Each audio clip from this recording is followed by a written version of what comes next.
नमस्कारम, फिर से आपके सम्मुख। आज हम आपको बताते हैं कि शनि जी की छाया काली क्यों है। शनि जी की प्रतिमा काले स्वरूप में क्यों दिखाई देती है, क्यों दिखाई देती है। कहानी को सुने, बड़ा आनंद आएगा और पता भी चलेगा कि शनि जी काले क्यों पड़ गए। एक बार वत्रासुर नाम के राक्षस ने देवताओं पर आक्रमण कर दिया। देवता हारने लगे क्योंकि वत्रासुर को ब्रह्मा जी और महादेव जी से वरदान प्राप्त था कि उसको संसार में कोई हरा ही नहीं सकता। देवता हारने लगे। सभी देवता हारकर इंद्र सहित ब्रह्मा जी की शरण में चले गए। ब्रह्मा जी ने कहा कि वत्रासुर नाम के दैत्य को वरदान प्राप्त है कि वो किसी भी धातु के, अर्थात लोहे से बनी हुई, तांबे पीतल से बनी हुई, सोने चांदी से बनी हुई किसी भी शस्त्र से मारा नहीं जाएगा। बड़ी अचरज की बात हुई, किसी शस्त्र से मारा नहीं जाएगा तो कैसे मारा जाएगा। ब्रह्मा जी ने कहा एक शस्त्र है जो वत्रासुर का वध कर सकता है। कौन सा शस्त्र? देवता कहने लगे भगवान शीघ्र बताओ। वत्रासुर ने तो स्वर्ग पर अधिकार जमा लिया है, वहां बैठ गया है इंद्रासन पर और अब पृथ्वीलोक की ओर जा रहा है।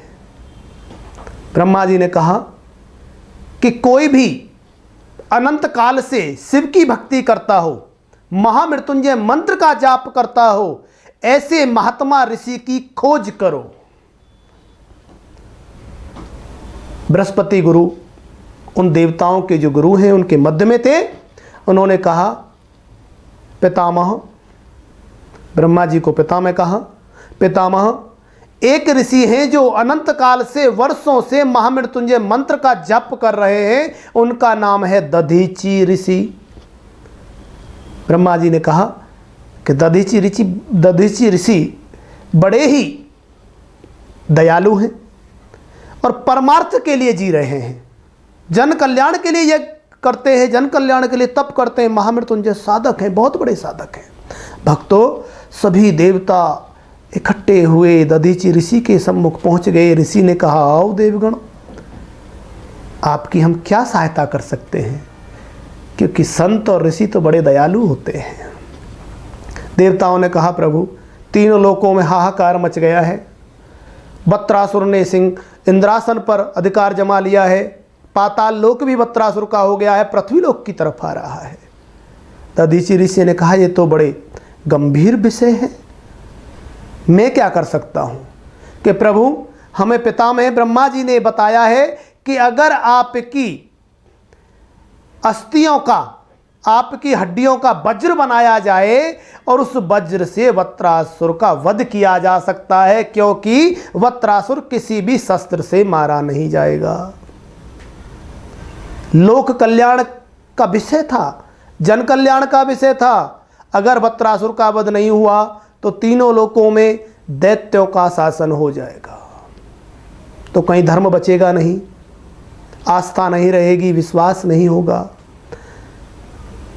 दधीची ऋषि ने शिव शिव कहते हुए कहा कि हे देवगणों, मेरा तो धन्य भाग है, अहोभाग्य है कि मेरा यह शरीर इस विश्व के जन कल्याण के लिए काम में आएगा।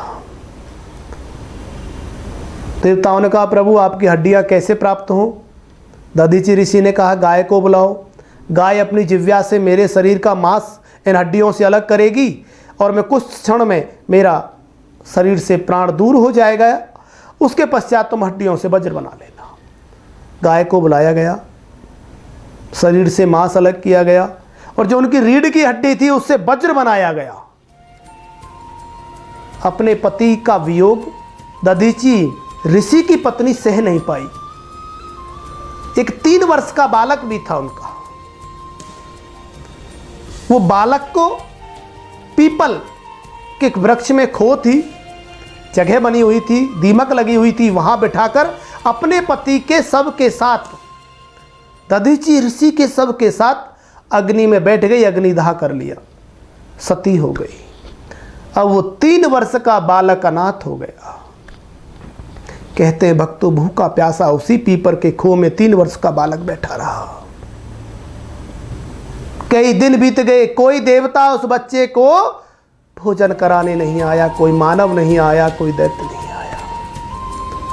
देखा आपने कि जन कल्याण, लोक कल्याण का फल उस बच्चे को, जिसके पिता ने इतना बड़ा त्याग किया, अपना शरीर दे दिया, उसका बच्चा भूखा है आज। बड़े आश्चर्य की बात है। यही होता है समाज सेवियों के साथ, यही होता है लोक कल्याण करने वालों के साथ। परंतु कथा अभी यही नहीं रुकी, कथा को आगे बढ़ाते हैं। कहते हैं कि पीपल पर जो पिपली लगती है, उस पिपली को खा खा के बच्चे ने 6 वर्ष बिताए। उसी पीपल के नीचे जब बच्चा 9 वर्ष का हुआ तो वहां से नारद मुनि जी गुजर रहे थे। देखता है बच्चा 9 वर्ष का पिपली खा रहा है और जीवन व्यतीत कर रहा है। बच्चे से पूछा तुम कौन हो? बच्चा कहता है मुझे क्या पता मैं कौन हूं।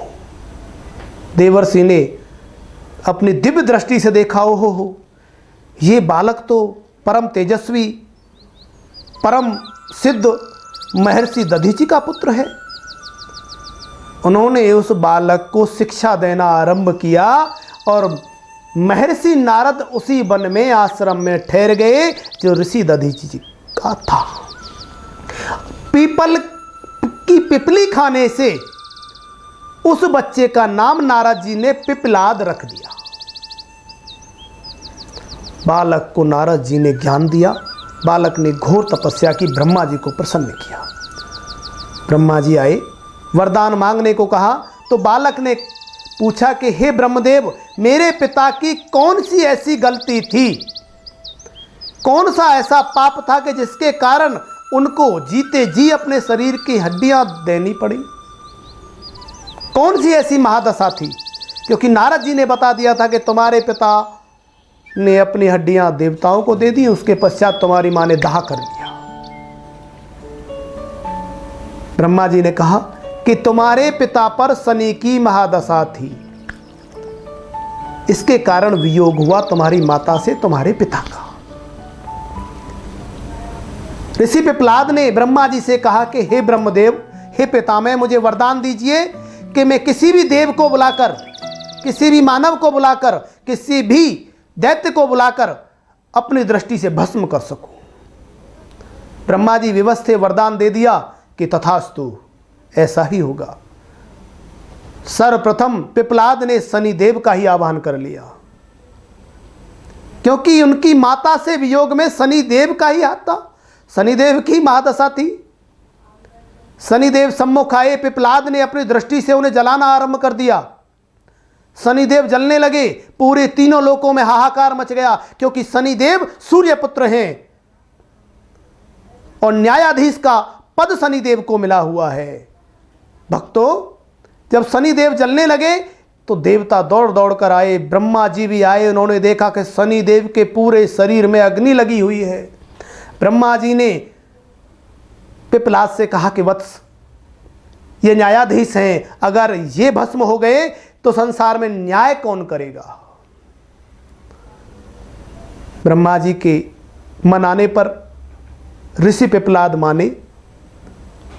देवताओं ने ऐन कैन प्रकार से उनकी अग्नि शांत की। तब तक शनिदेव का पूरा शरीर काला पड़ चुका था, क्योंकि वो पूरे शरीर में अग्नि लग चुकी थी। इसी कारण ऋषि पिपलाद जी की दृष्टि पड़ने पर शनिदेव का स्वरूप काला हो गया।